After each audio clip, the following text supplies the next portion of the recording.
So it literally could be translated as Troy Story. Oh, Troy Story 1, Troy Story 2, Troy Story 3. I wonder who played Buzz and Woody. Warning, this podcast contains violence, sexuality, gore, and other horrible and disturbing things.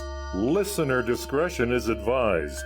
Also, the hosts of this venture are ignorant dipshits, so please do not take anything they say as fact. And enjoy the show. Now, are you sitting comfortably? Good. Then we'll begin. Today we had 15 homicides and 63 violent crimes, as if that's the way it's supposed to be. It is our basic human right to be fuck up. A second plane now has crashed into the other tower of the World Trade Center. Putting chemicals in the water that turn the friggin' frogs gay. The defendant shall be incarcerated for the rest of her natural life with no possibility of parole. You are not machines. You are not cattle. You are men. We were somewhere around Barstow, on the edge of the desert, when the drugs began to take hold.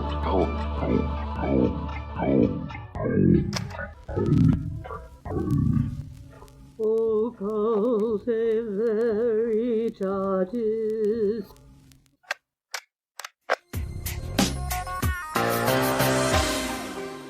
Once upon a time, there was a beautiful girl. Although her father had a difficult marriage, she did her best to be a daughter he could take pride in. As she entered childhood, it became clear that she was exceptional in presence and stature. Instead of protecting his daughter, he allowed her to be thrust into a spotlight she was too young for. She had such pressure on her little shoulders, but her compromise was too much an advantage for her to ever be excused from her post, to ever be allowed to live an actual childhood. She struggled against her captors as a youth, a struggle she began anew as an adult. When she was a woman, the ownership became explicit. There was no autonomy for her, not if he could help it. She cried for help, in a futile manner, trapped in a helpless situation. But this time, she was heard. Although they could not interfere directly, though her supporters only knew of her plight secondhand, still they rallied, still they showed up to fight for her. Now, here we are, discussing her yet again. Her situation raises many questions, and should cause us to interrogate what kind of society we live in to allow this to happen. But I have a question for you. Who am I describing? Helen of Troy or Britney Spears? This is Occultae Veritatis. My name is Rocky, and I just have another question too. What's your poison? So, what's your poison?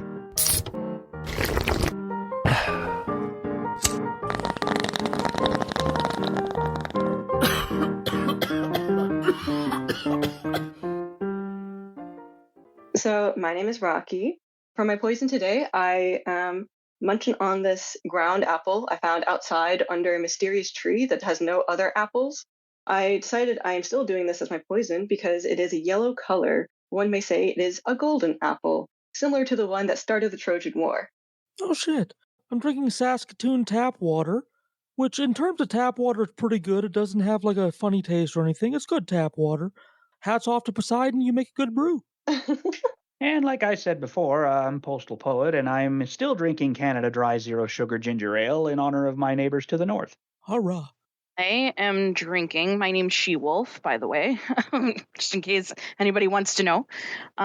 It's a Coors Seltzer Blue Raspberry. Is it like a cheap blue raspberry flavor, like a 7-Eleven Slurpee, or like is it actually kind of a good blue raspberry? It's neither. I was going to say, is there such a thing as a good blue raspberry? You know, I cannot recall one. That might say something. At least the bubbles are entertaining on the tongue. I'm the soundboard demon, and I'm eating the souls of corn. You put it in the microwave, and it pops up, and you get these little white things. And it can only be the soul, because what else would turn white like that and be real crunchy and tasty? Ghost corn. Oh, true. That's Demeter's realm. We might talk about her a little bit later.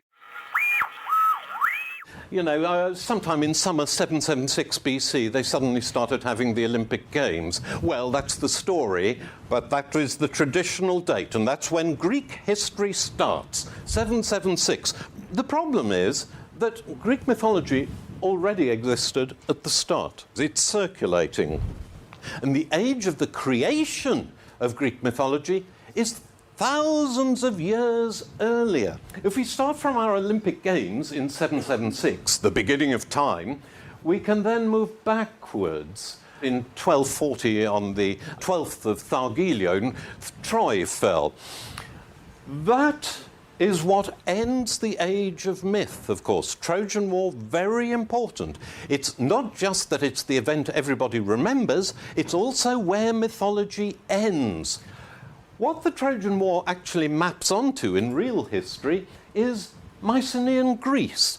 This appears to be the age of myth, because if you look at Greek mythology and you look at where it is situated, where does the action take place?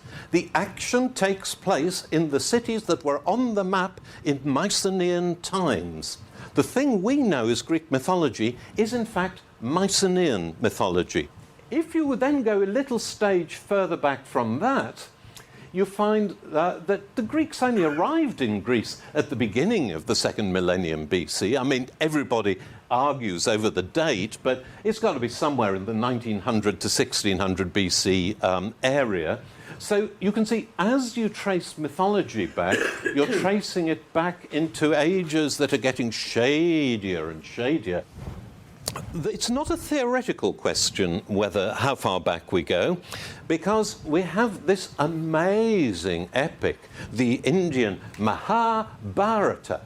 Now, the Mahabharata is very interesting because the action of this epic is like this.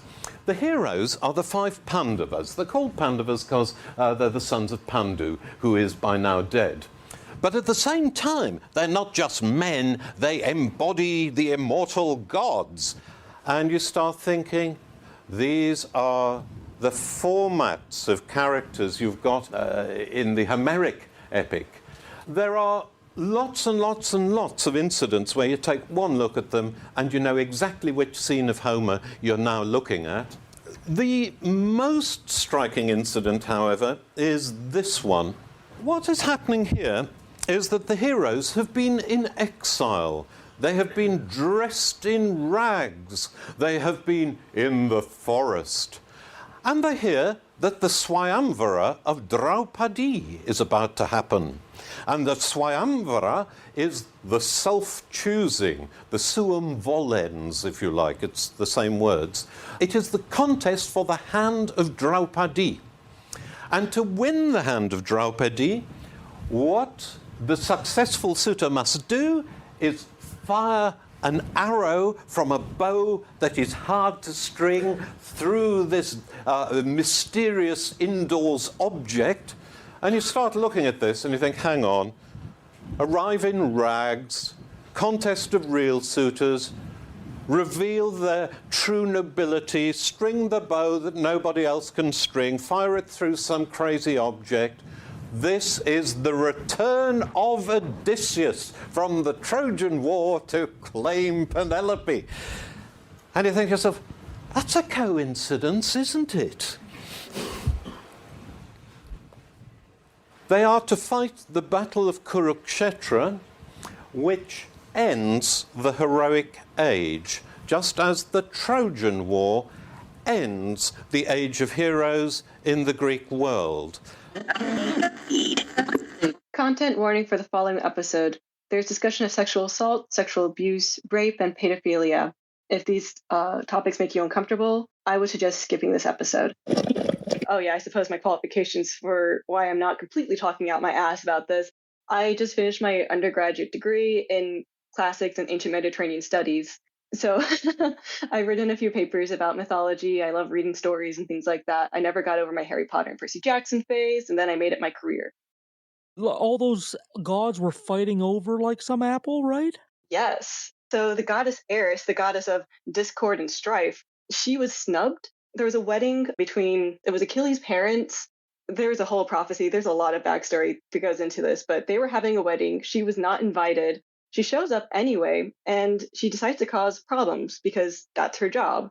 She comes in with a golden apple and she tosses it to where Athena, Hera, and Aphrodite are sitting. On it says, "To the fairest." These 3 goddesses get in a slap fight over which one of them is the fairest, whether that means the most just, whether that means the most beautiful. And Zeus is like, all right, ladies, cut it out. And so he pulls in this random shepherd, Paris, to come and decide for them. Hera says to him, I will give you riches, I will make you the most wealthy man in the world. Athena says, I can make you, instead of a shepherd, the leader of humans. I will make you a brilliant and wise commander in war. Aphrodite's like, listen, it's us to the fairest. Like, I'm already like the most beautiful god there is, right? Plus, I'll get you laid. Paris chooses to get laid, and apparently the most beautiful woman in Greece was Helen of Troy. Or, well, Helen of Sparta, until Paris of Troy took her away. Oh, shit. And I do love the reference to Poseidon, because especially thanking him for drinkable water, because he also got in a bickering situation with Athena over the naming of Athens, which, as we can tell, he lost that fight. So Athena, trying to get the people to name their city after her, she built them, or well, she grew them an olive tree, which olive oil, obviously, we know where this is going. He gave them a saltwater spring, and they were like, we can't even, like, what are we supposed to do with this? We can't drink this. So they chose Athena. And then I think he like caused a flood to punish them. He's great. He has wonderful anger management techniques. The Israelites kind of stole that story, huh? I mean, I don't know if I would consider stories to like be able to be stolen. Yeah, there are certain monomyths that appear in different cultures all around the world and separately. There's flood stories all around the earth. Like Noah's just one of them. There's Egyptian flood stories, there's South American flood stories. Yeah, but I think that that's an interesting point to bring up, because like, what is mythology? Like, is it even something that can be considered like unique to certain cultures? Because I mean, cultures will go through all sorts of things like plagues or having to explain natural phenomenon.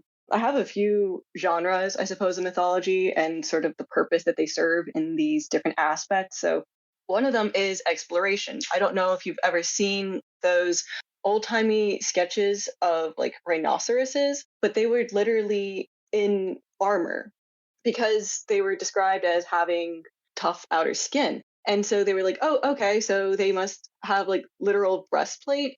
It's kind of hilarious and it's pretty badass, and it's one of my favorite things. So exploration, people coming back and telling secondhand accounts. Where does the truth lie? Like, these ancient explorers from the old world, they were doing the best they can trying to pass on what information they got, and just through imperfect retelling, soon an animal with thick skin is covered in like actual armor. A monitor lizard could become a dragon, or like referencing my Lake Monsters episode, how a big seal could become a monster in the lake. Right. And I think the lake monsters, all I could really think about was a lot of them, they were functionalist perspective on mythology. Functionalist meaning they perform a certain function. And so like stories about La Llorona in Mexico, she literally is a ghost that takes children and drowns them in the lake. So many of the lake monsters also drown children in the lakes, right? The crying lady, I remember that myth. Yeah. Have you ever heard of the Selkies? Yes. Oh yeah. I mean, there's also like the Japanese kappa. Yeah, it's another one of those monomyths. Like, a lot of semi-spiritual, semi-supernatural creatures take victims by drowning. Without even talking about syncretism, which is when two religions kind of mesh up, which happened all the time, especially in the Mediterranean ones, like Roman and Greek pantheons. They really like the Greeks, but that's actually sort of something that's really funny. Within Greek mythology, Ares is a bastard. Like, he's just straight up bad news. I was trying to find something like nice to say about him. There is nothing nice. He's just rage and like war crimes. I think it's also really interesting because in Roman culture, Mars is huge. Like, he is their god. So the Greeks really focus on Athena, the goddess of wisdom and fairness and victory. Actually, that's where Nike comes from. Nike is an aspect of Athena. So you'd say Nike Athena, and she would run fast to deliver the news of victory. Hermes is also like one of her buddies. Like, he's the god of messengers, but Nike Athena has a chariot and she has like running fast is like her thing. Hermes had the, what the heck is that thing called? The caduceus? The medicine symbol, right? Hermes is the god of thieves. The caduceus is often confused for the rod of Asclepius. Yeah, sorry. I always like mess up that pronunciation. I don't know him very well, but he's the actual like healer. And so his rod has one snake on it and doesn't have wings. And over time, it just kind of got conflated with the caduceus, which has 2 snakes and wings. I love clearing up stuff like that. That's so interesting. Yeah. I guess doctors don't care enough about being called thieves or something like that. I guess maybe in America they might think it's fitting. So exploration, technology, culture, all of those are definitely like important aspects. And the thing about mythology too is that with exploration it comes this context of history. And so what I think is really interesting is like whether or not the Trojan War actually happened. It seems like there was definitely some kind of conflict between Greece and modern day Turkey. I mean, there was a lot of wars that happened around that area too. But whether the Trojan War happened is a big question because it's like such a huge part of their culture. Basically, we have no idea. It might have happened. This guy called Heinrich Schliemann, a German in like the 1800s, he found this spot in Turkey where he was like, I think this is Troy. There are ruins there, which is why he thought there was like a place, but whether or not that is the setting, we can't really confirm. And our main literature source is the Iliad and the Odyssey. Like, that's sort of what I think is so exciting about mythology is that there's always this question about like which came first, the chicken or the egg. Like, did these stories pop up and then they applied it to historical events and just decided to tell it that way? That's always like the complicated part of oral traditions. And then from anthropology, there's this question of, should we record these stories and try to keep them the same? Is there like any worth in that? Or should we allow the oral traditions to keep evolving because then they change to be what's relevant to the current society? An issue just specifically with Troy. The Trojan War, if it happened, likely happened during what was the Mycenaean times, which is like Proto-Greek. So Mycenaean Greeks to what we call ancient Greeks are kind of like us to ancient Greeks, like very, very, very far in the past. So it had been orally, like the oral tradition had been around for a long time, which lets things drift. Now, for a long time, scholars were of the opinion it's just a story. They actually, up until the 1800s, they didn't even have any archaeological evidence that the Greeks or Trojans existed in this period. We're talking in the period, well, the Trojan War, they dated to about 1200 BC, so right around there. But there was nothing there that they knew of at this time. Until you get to a fellow by the name of Heinrich Schliemann. He was a German-American, amateur archaeologist. Schliemann, he was a single guy at the time. He had a friend who was helping him with all this. He was so into Homer and so into the ancient Greeks and all of that. He's like, you got to find me a Greek wife. Would you? He actually ordered one of his guys to go find him a beautiful Greek woman who knew Homer. And the guy did. He found a woman, and she was really into Homer, and she liked Schliemann, and they ended up getting married. But anyway, he discovered Troy. He found the city of Troy using clues, by the way, in Homer's works. He brought them around with them, trying to find it, and he found it. So Hisarlik is the name of the site. You have the archaeological layers, Troy 1, Troy 2. And the reason it's like that is because as a city exists for many centuries, okay, and buildings crumble, new buildings are built, they just keep building right on top of the last city. Schliemann was able to figure out, or he hypothesized, that one of the levels would be the Troy that was there at the time of the Trojan War. And that was level 7, 7A to be precise. And he found evidence in level 7A of warfare. Burnt buildings and bodies, dead bodies and things like that. There's some kind of conflagration there. And it showed that there was a major war that took place. And Troy was destroyed in that period. It would be rebuilt after that, but it was destroyed in that period. But you should know, while he found all kinds of different treasures and great things there, he did not find anything that showed that it was the Greeks who did it.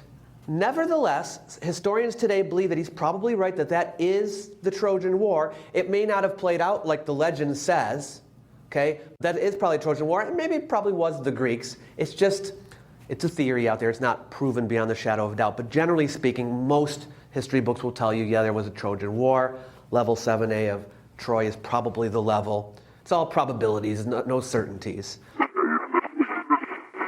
And I love that you brought up the Mycenaeans, because that's a really good transition for me to go a little bit into Theseus and the Minotaur. Hell yeah. I'm not going to really tell the story, but I just wanted to touch on Theseus because he's a bastard and we should hate him. Boo, Theseus. But the Mycenaeans had this recurring motif of a bull in their artwork. And so the ancient Greeks were like, there was a thing with this.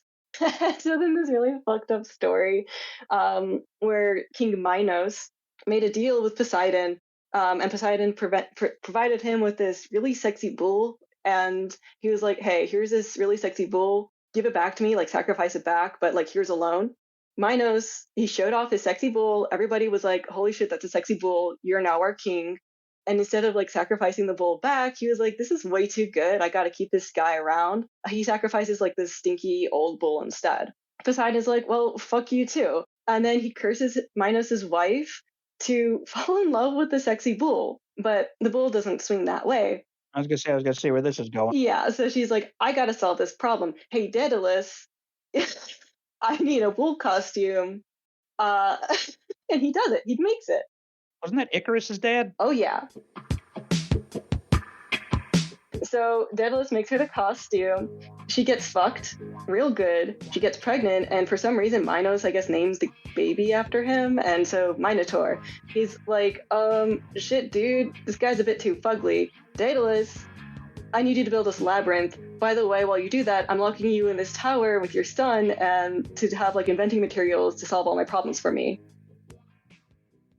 Rocky, can I pause to clarify something? Sure. When you say sexy bull, it's not like this is a Belgian blue double-muscled like mound of meat. It's people want to fuck this bull, correct? Yeah. Wow, apparently they had furries back then too. Oh yeah. And they want to fuck this full-blooded bull, but then when they give birth to a bull with a human body but a bull head, that one's ugly and unfuckable? You know? That had to be a bitch coming out. I don't think they're born with the horns, at least. But yep. I mean, ancient beauty standards, like modern ones, are fucked up, dude. I'm not going to kink shame, you know? Yeah, but I mean, I guess at least, you know, he embraced the bull, like Minos and Tor, like Taurus, bull, Minos. But yeah, that's the story with that. And he's like, my boy be hungry. He's growing. I'm going to need you, Athens, to send me 7 of your boys, 7 of your girls every year so he can eat. Theseus is like, I volunteer as tribute, literally Hunger Games, literally Maze Runner. And he goes in there, he meets Ariadne, he fucks her over. But before all of that, Theseus, this motherfucker, sorry, that was Oedipus, but Theseus, this bastard. So he has this really quaint story where Helen of Troy was a baby, like she was a kid, she was a child. He's like, that's one sexy looking kid. He kidnaps her, he gives her to his mom to look after because he's like, she's a bit too young right now. So I just need you to hold on to this for a while. And then I'm going to come back later. Like, and she's young for human standards, let alone, like, is there a demigod involved? Yeah, actually, Helen's father is Zeus. Her brothers are Castor and Pollux because he fucked Leda again, and he turned into a swan to fuck her, so she came out of an egg. There's quite a lot of furries. We are not we are not that depraved, by the way. Untrue. Go back to our furries episode. Not all of us are that depraved. Sure. Jesus Christ. All the Greek gods are horny as fuck all the time. I just think that Helen, she really gets like the short end of the stick. First of all, she starts off being kidnapped. Her brothers thankfully save her. They found her basically like living off berries and kind of being like a wild child. She was into traditionally masculine sports, which I think personally is really interesting, supposedly the most beautiful women, because women in other ancient Greek mythologies, like the Amazons, are always being portrayed as dying. Within Greek art, one of their most popular depictions of mythology is like Heracles, like Hercules. And then second to that is the Amazons dying, like Achilles, Bellerophon, oh my god, Theseus, like all these guys, Jason, killing Amazons is this giant motif. And really what this says, like at least according to Helen Morales, and I do agree with her with this perspective, is that because Amazons violate so many social norms by being warrior women, by rejecting heterosexuality and heteronormativity within the ancient Greek society. There are a couple of interesting things. Like one, that they are depicted as being killed by men, especially warrior men, saying that even though their entire lives, their entire society is dedicated to warfare, they will never be as good as or past a man. Plus, within ancient Greece and like Roman art, I always think it's really interesting how they depict gender and gender roles, because men were expected to go outside and women were literally in charge of the house and everything domestic. And so men became darker skinned in the sun, and then the women stayed light and pale. Amazons were often portrayed with darker skin, which is also another indication of how they were not feminine in a traditional sense, which was threatening. You know, if a motif comes up again and again, that says something about the culture that motif exists in. For a while, and it still goes on, like all the bad guys in movies were like people who smoked and had vague European accents, and that kind of spoke that American cinema considered smarmy Europeans to be villainous. And with them killing Amazons in their mythology over and over again, that motif coming up over and over again, it's like they're trying to execute the idea of a matriarchy when their society is built on a patriarchy. Right. They found it threatening, which I think also brings up the question of like, why are they so obsessed with Athena then? And my personal opinion is that it's because Athena is a virgin goddess. She does not have sexuality, and in a way, she is divorced from that. Plus, Zeus fucked Metis, and then he swallowed her. He turned her into a bee because Hera was coming by. And so Athena, she burst from his head, fully formed, with armor and everything like that. That had to be one hell of a headache. That is literally what happened. He was like, dude, I have a killer headache. Hephaestus, can you crack this open and check out what's going on? Which was actually, side note, a thing that they would do. They would like drill holes into people's heads. It was so dope. Because like they figured they must have trepanation, huh? Yeah, meningitis, fevers. He was like, Hephaestus, crack open this noggin. And then he was like, oh shit, it's my sister. Man, family planning for a god must be complicated. You can't just wear a condom or take a pill, because shit's popping out of your forehead, and if you eat your kids, sometimes you shit out a new kid. Yeah. Weird shit like that. Oh, God. They fought the Amazons. They slew some of them. And in stripping the dead, they realized that they were, in fact, women.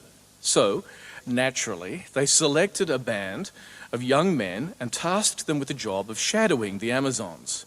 Second best line in Herodotus. The point of the Scythians' plan was that they wanted to have children by the women. I'm not making this up, it's in Herodotus. The boys and the girls started splitting into smaller and smaller groups until there is one Scythian boy left and one Amazon girl left. Love ensues, and each returns to tell the rest of the gang. As word gets out, the number of liaisons increases until, third best line in Herodotus, when the other young men found out, they joined in and tamed the remaining Amazons. The women are strong and confident and alluring, but just as important, they are available, and here they have no qualms about utterly promiscuous sex.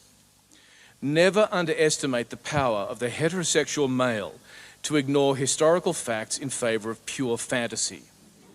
In this case, completely forgetting nomadic societies that offer status and respect to women, and instead imagining a society of hot babes. The Herodotean account, if it ever had anything to do with the actual Amazons, has gone off in an entirely different direction. This is like comparing real life behind bars with Orange is the New Black. And ever since then, he says, the Sauromatian women, for this is what the descendants of the Amazons are called, quote, have kept to their original way of life. They go about hunting on horseback with or without their husbands. They go to war and they wear the same clothes as men do. So, from the 5th century BC, at least, the Greeks were familiar with the Amazons, or at least with stories about the Amazons, and they were interested in their origins, mainly so they could tell lurid stories about them. The Amazons seem to have acquired a particular fascination for the Greeks in general, and the Athenians specifically. Herodotus reports a quarrel on the eve of the Battle of Plataea in 479, when the Tegeans and the Athenians had a quarrel as to who should have the honour of commanding the left wing of the Greek forces. The right wing was obviously the Spartans. And in their justification, the Athenians cite 3 campaigns that have won them renown. Of the third of these, the Athenians say, well, there was the successful campaign of ours against the Amazons when they came from the river Thermodon and invaded Attica. This Amazon invasion of Attica took on such significance for the Athenians that in the official funeral speech given each year in honor of the men who died for Athens, the defeat of the Amazons was an absolutely standard trope.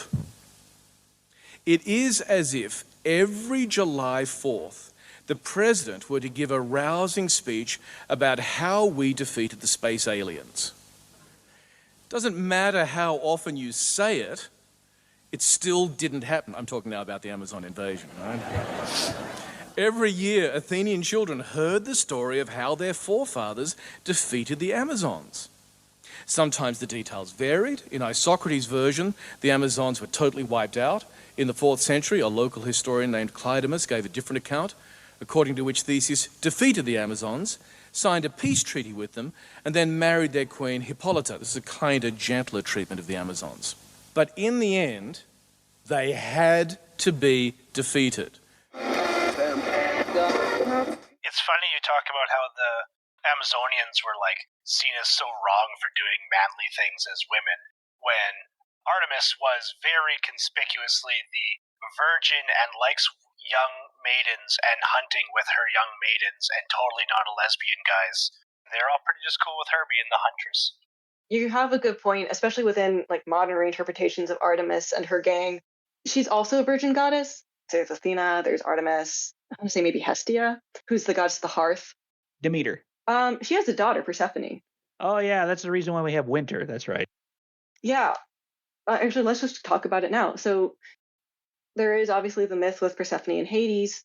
The story is that Hades wanted to marry Persephone, and then Zeus was like, yeah, sure. But they didn't tell Demeter, and they didn't tell Persephone either. So Hades essentially just kidnapped her and took her away. And then Demeter fell into a deep, deep depression because her daughter got kidnapped or is missing, and she doesn't really know what happened. And then, of course, Persephone is stuck with Hades until she eventually agrees to marry him, so at least she can go outside some of the time, so at least she's not a captive all of the time. I think it's interesting how this myth has changed over time, because it started off as a rape, right? And now there are different versions of it where it's romanticized as being consensual, especially in Hades Town or some other comics and things like that. What do we think about that? Has it transformed into a reluctantly falling in love story? Like a Stockholm Syndrome romance thing? Mm-hmm.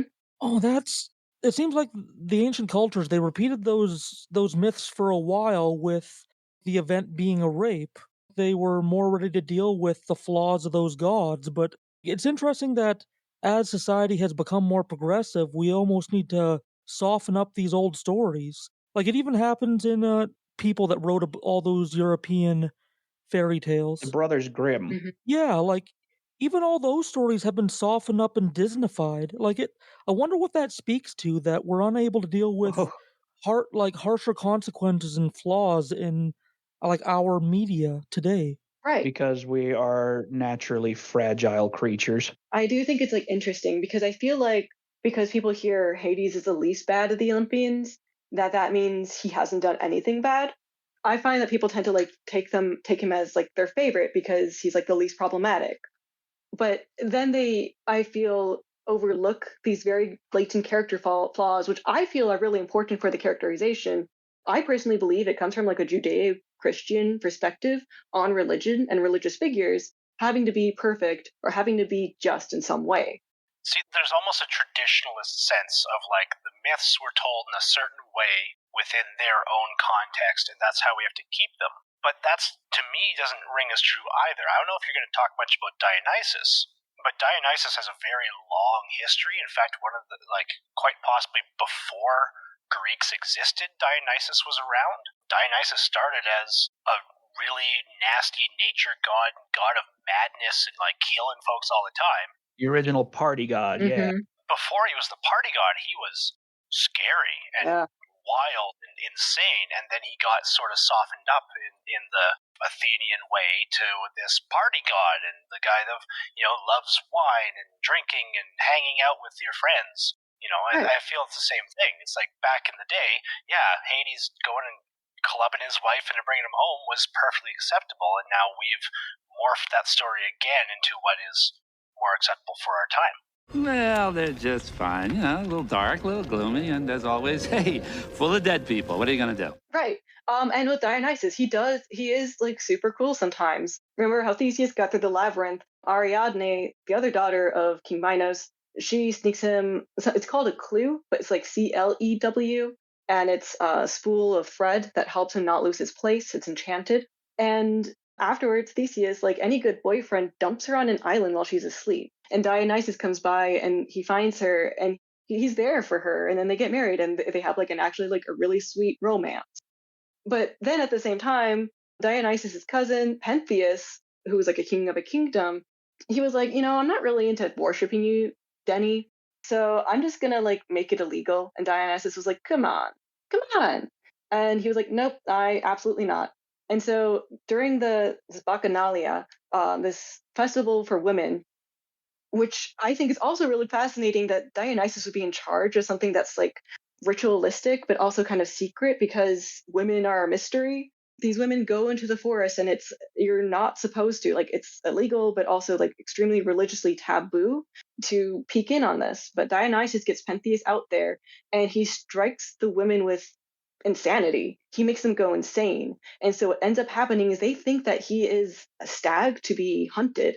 And Pentheus' own mother ends up tearing off his head and they all eat his body. Oh, that's great. Haha, party time. Boy, and I thought I got peckish. So yeah, I mean, like Dionysus is pretty cool, turning sailors into dolphins and shit like that.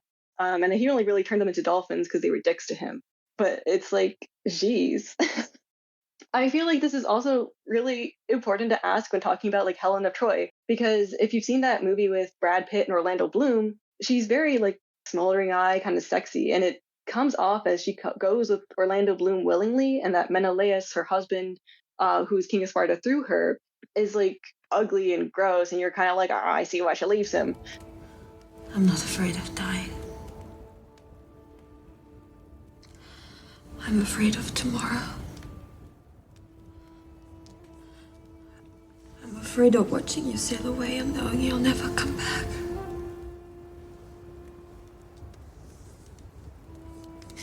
Before you came to Sparta, I was a ghost. I walked and I ate and I swam in the sea. I was just a ghost. You don't have to fear tomorrow.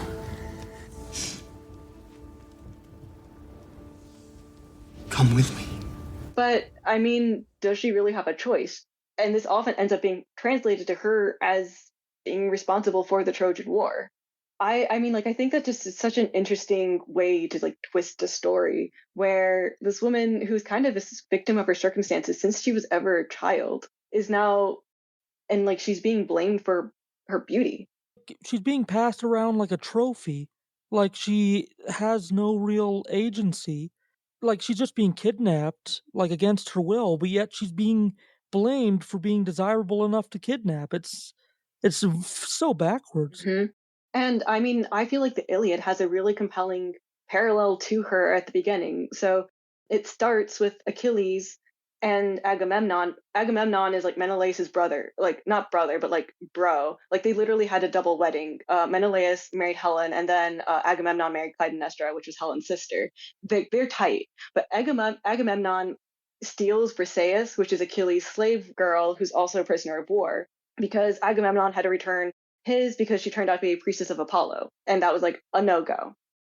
So Agamemnon says yoink to this literal human woman. Achilles throws a fit and he's like, well, I'm not going to be playing with you. And he sits out of the Trojan War. And then Patroclus has to put on his armor. People think he's Achilles because he's wearing Achilles' armor. Greeks are all inspired. Hector goes, here's my shot, and kills Patroclus. Achilles gets sad. Gay sadness, gay romance. But then it's like, where's Briseis in all of this? She is treated just like Helen, where she's just something of a status symbol. Like, she's not considered to have autonomy of her own. Patroclus was really the only one who humanized her, and he did that by, like, taking care of her through promising that Achilles is going to marry her to make, I guess, the slave ownership legit. And so it's like the Trojan War started because of men fighting over this woman, and then the inner conflicts of the Greeks themselves are men fighting over a woman. It reminds me in a small way of a phenomenon that arose in comic books known as fridging. There's a Spider-Man comic where, to raise the stakes of the Spider-Man story, Mary Jane was killed and her body was stuffed in a fridge just to kind of raise the stakes for Spider-Man. She was kind of just used as a climax booster for the climax of the story. Wow, I hadn't heard of that before.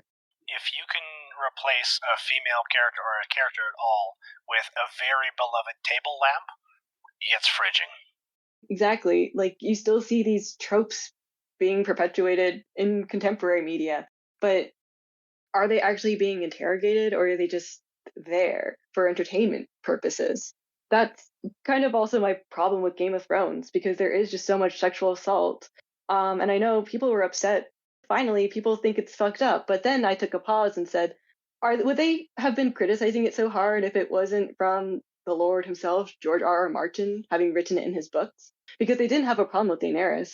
Yeah, isn't that strange? A lot of the excuse is, well, Game of Thrones takes place in a very harsh world, and it's realistic that these things would happen, but making a point to include it in your story prominently and in graphic detail, like, that's kind of choices all on their own, you know? Mm-hmm. And I think my problem with it too is that they never really treat it as a serious plot point for these characters. Like, this is a moment of extreme character development for them, where their safety, the way that they understand the world, is being shattered. But then it's like, okay, Daenerys is like, I guess she's into him. Is that really a satisfying conclusion for this arc? Is this like a responsible depiction? Oh, that's so interesting. Like, it reflects the underworld story where, well, she's groomed by her brother. Well, yeah, by her brother and by the Dothraki. She's just kind of put in a place where she's made to eventually come to terms and eventually love her abuser. That's some strange subtext to include now that I'm thinking of it again, you know? Yeah. And it's like, I don't have a problem with stories being told like this. I'm like, are these writers? I mean, I guess for me, I was like, well, this is my first warning that this is not going to end up well if this is what the writers think is good. You know, I was just kind of like reading it from that perspective, and I was like, I'm not interested. And then I was a bit schadenfreude to be like, oh, people thought it ended badly. Oh, who could have seen this coming? Not to say I'm a genius, but it was just like the way that they could handle these subjects was not sophisticated and did not really go past their own preconceptions of how to handle these subjects. Do you think it's too, like, in the first seasons, we see Sansa as this little girl, like, just kind of going out into the world first, and then later on in the seasons, when she is assaulted, then that makes everybody uncomfortable? Yeah, I think that's definitely an important part to it, that there is a lot more connection with the audience. I do believe in the books, Daenerys is 13 years old when she's married off to Drogo, and whether that would have been more impactful is also just a really good question to ask.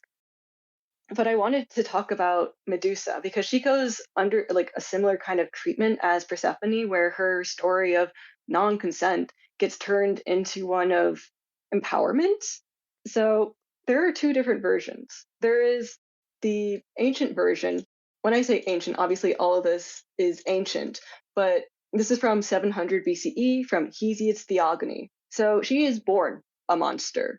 Her mother, Ceto, bore beautiful-cheeked old women, gray-haired from their birth, the Gorgons, who dwell beyond glorious ocean at the edge toward the night. And then later there's this line about how Medusa, alone with the dark-haired one is an epithet for Poseidon, so just another name for him. She and him lay down in a soft meadow among spring flowers. To use words like lay down and talk about spring meadow flowers and the fact that she was already a monster, none of that exactly screams rape. And this is just kind of like just another thing that happened. It's just like it doesn't really get expanded on. There are no consequences for this as well, which makes it really come off as just like, yeah, you know, she was a monster, but also she was a sexy monster. I consider this version of the myth that it started off as consensual because later, Ovid, one of his biggest criticisms is about sexualizing assault. He wrote the Metamorphoses, those are plural, in 8 AD. So this one says, they say Neptune, lord of the seas, violated Medusa in the temple of Minerva. Jupiter's daughter turned away and hid her chaste eyes behind her aegis. So Jupiter's daughter referring to Athena, looking away because she must protect her own chastity from this sexual act that's occurring in her temple. And they use the word violated. Like, it's very clear in this language, both like where they are, a temple, and the language they use to describe the act, that this is an assault. So there's this huge difference between like laying down in a soft meadow with this god, the dark-haired one, versus he violated her in a temple, and the goddess whose temple it was couldn't even watch. And the later version added the brutality, right? Ovid, which he has a lot of stories. That change in the story, is there any like internal theories around why that is? Was it a change in the culture? Were they trying to encourage people to be more... I don't know what they would be trying to communicate through that or why that would change. Yeah, so that's a really good question. So one is that Hesiod was Greek and from 700 years ago, and Ovid was a Roman in past millennium change.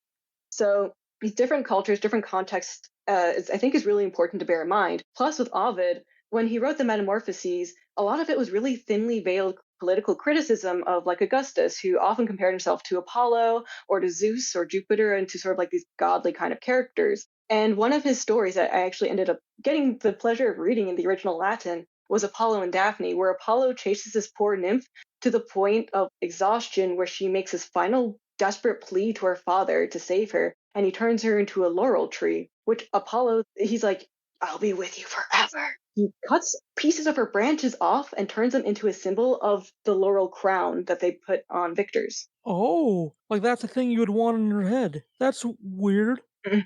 So even when she is turned into a tree to try to escape his advances, he still violates her autonomy. It kind of depicts women as a resource to be used. Exactly, yeah. That really does fit in with the Roman sort of way of doing things.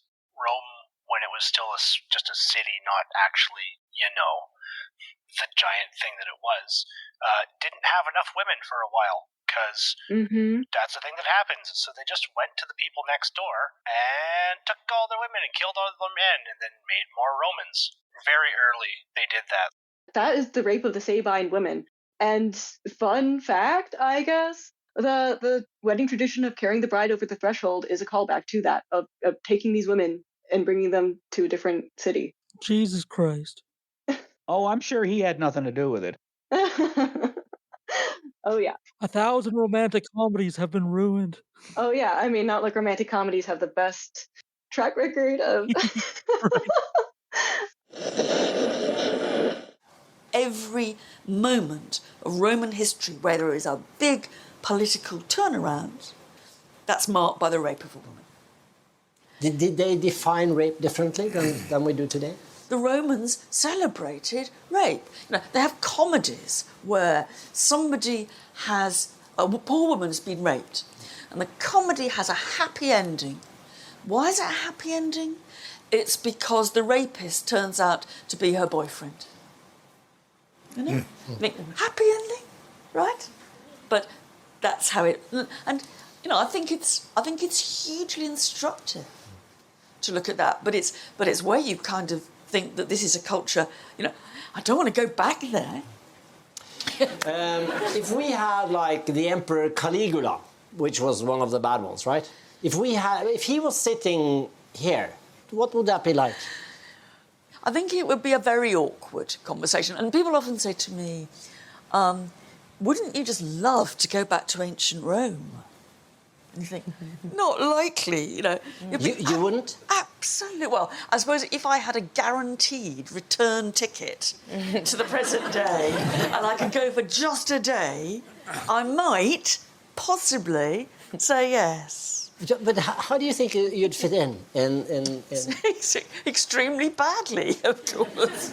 Because there is a kind of way in which the past, as cliche, is a very, very strange place. Did I read once in one of your books that the Romans didn't smile in the way that we smile? You did. If two Romans meet in the street, two Roman blokes, they actually kiss each other, is what they do. They don't smile at each other. What we think of as the most unthought out, sort of basic, we think of it as almost instinctive reactions. simply not shared by people in the past. Some of them are, and some of them aren't. But we can't tell which are and which aren't. The Odyssey is a story of the hero Odysseus. He's coming home from the Trojan War. It's taking him a very long time because he's had a lot of women on the way, really. But he's coming home to his faithful wife, Penelope, who hasn't had a lot of men. Penelope says, oh, for heaven's sake, can't you sing something a bit more cheerful, please? And her sort of spotty adolescent son hears that and comes up to her and says, Mother, shut up. Speech is man's business. Go back to your room. And she does. Yeah, so there's the two versions of the myth, like whether or not she was raped and like whether or not she was even born a monster, because Athena punishes Medusa for Poseidon raping her. And she punishes her by turning her into a gorgon, a monster who turns everyone who looks at her into stone. There's this also a modern reinterpretation that I think is particularly interesting. So she has become somewhat of a symbol within the Me Too movement. There's literally a statue of her holding Perseus's head. So Perseus eventually kills her and slays her, but there is a twist on that where she is holding Perseus's head after slaying him, and they put this really fucking badass statue out in front of the New York County Court during the height of the Me Too movement, so like 2018, 2019, and she just stood there looking at the court in a really powerful statement about victims. Holy crap, that's cool. Yeah. Subverting the story to help bolster like a modern movement. It's interesting that like a subversion of an ancient myth became the symbol of that, Right. I love this, right? Like I don't have a problem with people changing myths because I think this is a fantastic revamping of that mythology. But I also think it raises some really interesting questions about the character of Athena, who cursed her in the first place. So there have been some other people saying that, okay, so Athena, like it's kind of a blessing, really, rather than just a straight up curse or a straight up blessing. Where that like, oh, well, now nobody can hurt Medusa. Now she has a form of protection. And in fact, Athena uses a symbol of Medusa on her aegis, which is the word for shield. And sometimes you'll see like Medusa's head over like women's shelters and things like that. And I think that's like really powerful and interesting. And like, why not, right? Why can't she become a symbol? Why can't the modern version be her getting revenge, justice? Yeah, but I think like that kind of makes Athena a tool of the patriarchy. Because, I mean, both, like we've talked about, like how Athena somehow isn't challenging to the gender norms in the same way. She's, in fact, like, a goddess and deified and worshipped because she's a virgin, so she's non-sexual, and she did not have a sexual sort of birth. And I just think it's really interesting that, like, she's upholding the patriarchy by punishing Medusa instead of Poseidon. But then she's also telling a man how to kill this woman who, even if she did give the tools to protect herself, she's undermining that. She's ultimately always focused on supporting the status quo. And I think that also is what makes her really powerful, because she's not an Amazon. She believes in the heteronormative roles in society. Now, one of the principal aims of an artist is to make their audience think, to make them ponder and reevaluate given narratives. A newly unveiled Medusa sculpture in New York promises to do just that. The 7-foot bronze sculpture titled Medusa with the head of Perseus has been unveiled in the real-life Gotham City. What I hope is that looking at a story, flipping the script, causes a person to question the narratives that we take for granted that shape our worldview.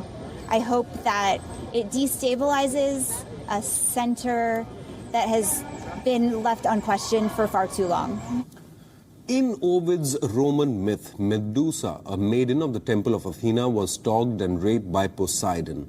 In a rage, Athena banished and cursed Medusa with a monstrous head of snakes and a gaze which turns men to stone. Medusa, who had been a victim, was instead blamed and punished for Poseidon's crime. She was eventually killed by Perseus, who displayed Medusa's head as a trophy on his shield. But in this modern sculpture recently unveiled in New York, artist Luciano Garbati has shown Medusa carrying the severed head of Perseus instead, turning the script completely.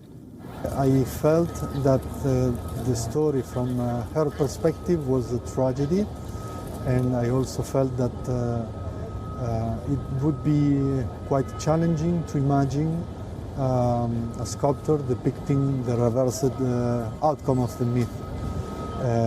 So that's why I decided to do that.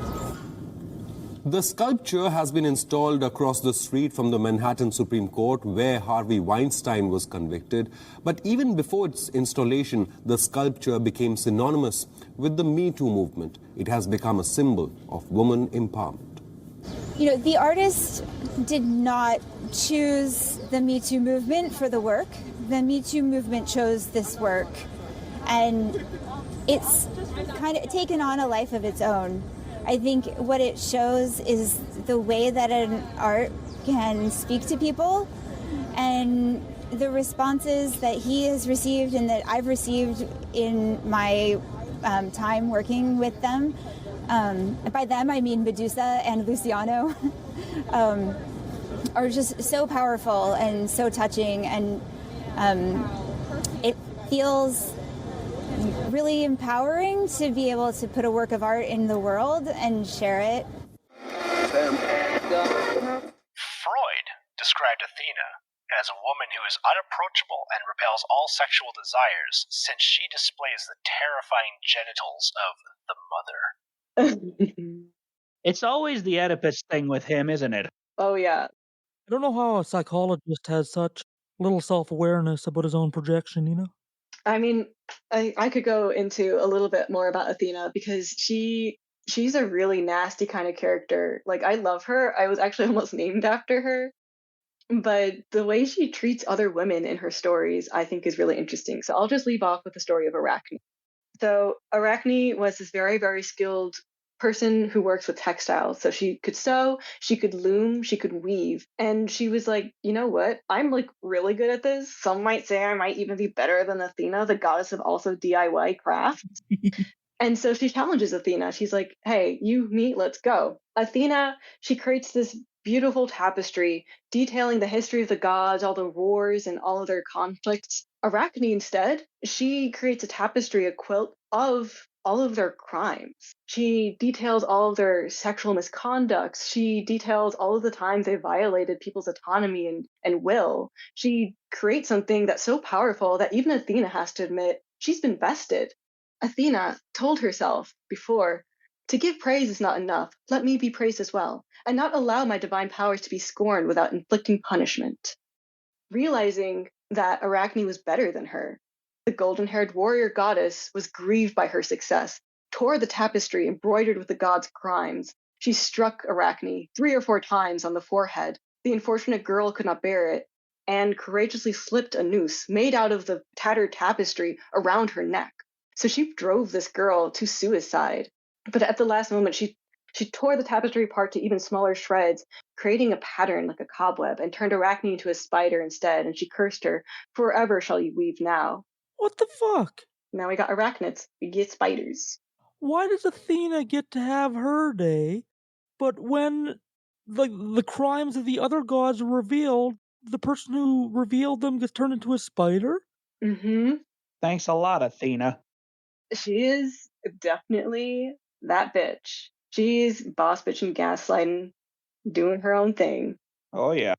Real quick, a thing with a lot of Greek gods and goddesses is you can really tell how they were seen by their epithets, like you were saying. And the ones for Athena are all pretty much either about Athens not having sex or being a war goddess. The unwearying, the virgin, of the city, she who fights in front, Promachos, like the industrious, they're all just, she's this big warrior chick that doesn't sex. Mm-hmm. Kind of makes sense that there's not like a, lover of whatever or soft one or helpful. It's all just industry and murder and not sexing.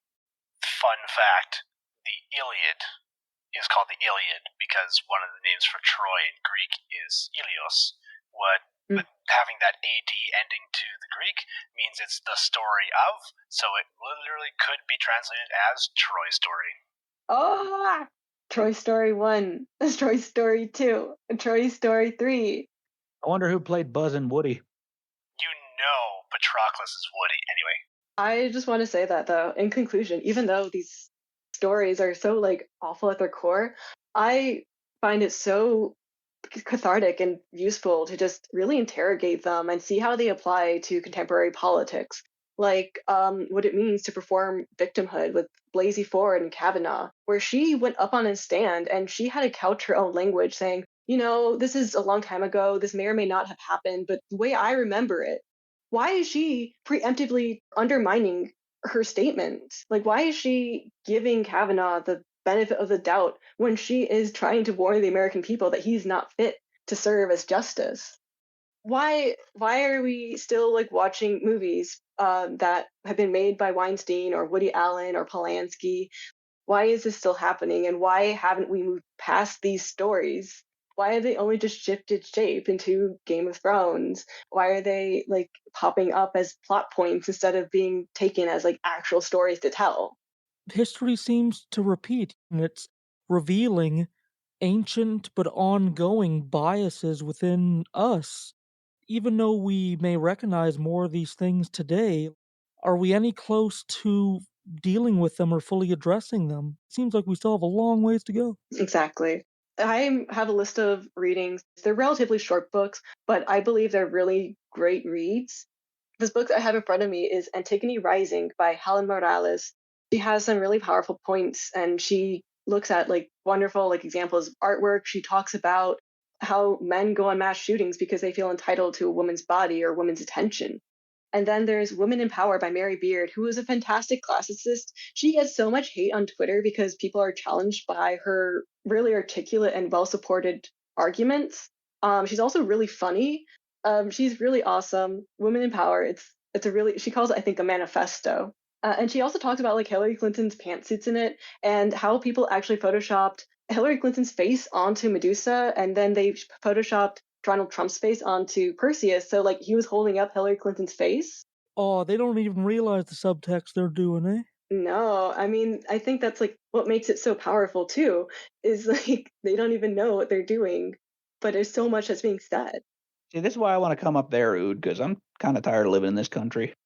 We got our own set of problems, but believe me, it's just Canada is no paradise. And yeah, we're gonna do an episode on the residential schools and all the mass graves up here in Canada, and like we have our own set of problems. Mm-hmm. Just because this is more of a casual episode, I used Encyclopedia Britannica and World History Encyclopedia for my fact checking. I also looked at this translation of Metamorphoses by Ovid by A.S. Klein. The University of Virginia has it posted for free for you to access if you're interested in that.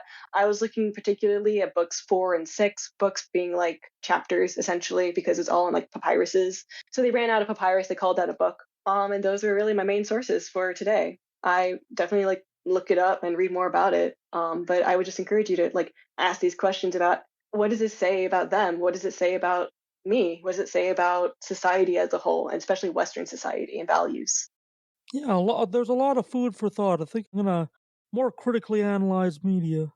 Thank you so much. And with that, this has been Occultae Veritatis. My name is Rocky. I've been Ood. And I've been Postal Poet. I'm She-Wolf. And I'm Rental. And I'm the Soundboard Demon. Yeah, have a good night. Evaluate your favorite piece of movies or television, and we'll see you next week. Playing us out this episode all the way from 1923, we have Ivy Cling to Me.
Hello, occultists, and welcome to the after show. My name is Leon Filger, and holy shit, have we got some good stuff for you.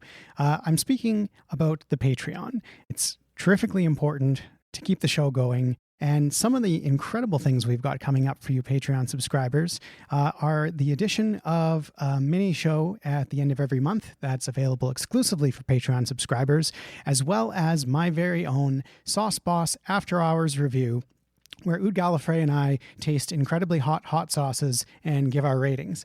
So if you'd like to see that, as well as those mini episodes at the end of the month, go to patreon.com/OVPOD and sign up. For as little as a few bucks a month, you can help out the show and get some really cool stuff. Beyond that, I must peddle our merch store. If you go to ovpod.ca/merch, we got just about everything under the sun with a couple of different logos on it, including one really cool exclusive poison bottle logo that looks pretty nifty on t-shirts. There's all kinds of other shit there, like shower curtains and bath mats and t-shirts and sweatshirts and caps and all kinds of shit like that. So check it out. That's it for the after show. I am Leon Filger, and I will see you next time.